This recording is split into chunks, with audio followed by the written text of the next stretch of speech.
It's Brent Abel here, WebTennis.net. I've got a quick tip for you today on doubles and specifically serve and volley.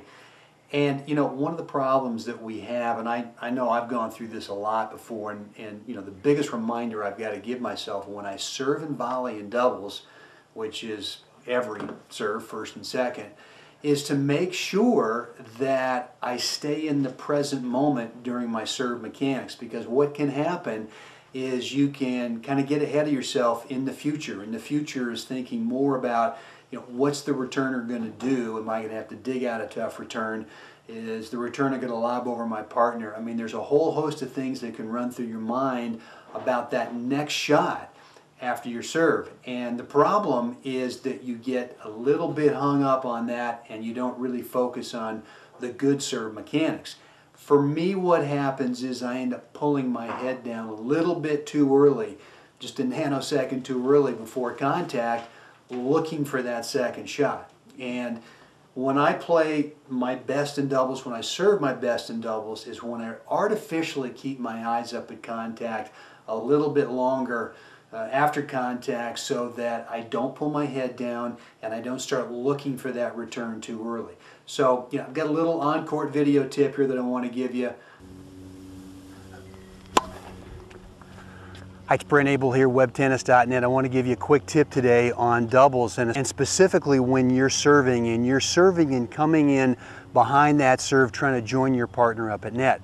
And you know, one of the mental challenges we have with serve and volley tennis in both singles and in doubles is, as we go through that service motion, is we start thinking ahead into the future just enough to where it can really kind of disrupt the good fundamentals, the good mechanics of our service motion. And here's what I'm talking about, is you go ahead and you get set in your ready posture here for the serve, and you start thinking less about the good serve mechanics, and you start thinking about, hey, when I come out of the service motion, I'm going to have to split step in here and I'm going to have to deal with the return. And it could be that your opponent returns well. It could be they've been chipping the ball down low at your feet. Maybe they've been driving the ball. Maybe they've even been lobbing over your partner on a consistent basis. And so what happens here is you start thinking about the second shot rather than concentrating on the serve mechanics of your serve. And typically what happens is we get a little bit of grip tension, we get nervous, we get a little bit anxious, we get a little bit of grip tension, and that slows down the racket speed in terms of being able to produce power and being able to produce spin.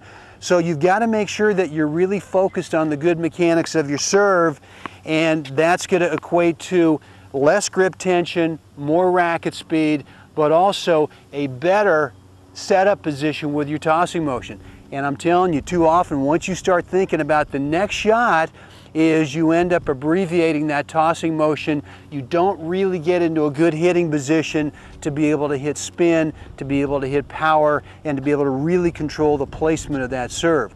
So the tip for you today is, so I want you to practice a serve and volley series where you go ahead and you serve, and then you have someone hit a ball to you for that second ball. And really what I want you to practice on here is artificially trying to keep these eyes up at contact longer than you think you should, so you don't focus on that next ball. You really focus on your good serve mechanics until you come in a step or two with the eyes artificially up, 1 or 2 steps in, and then, you know, go ahead and have someone play a return to you. But the key here is to really make sure you're not thinking ahead into the future until you've completed the good serve mechanics on that serve, whether it's serve and volley in singles or serve and volley in doubles. All right, hope this has helped. Go ahead and click that link right below this video to get more information on this tip and to also pick up the lesson that I've got here for you. All right, any questions, ask Brent at WebTennis.net. Have a great day out there.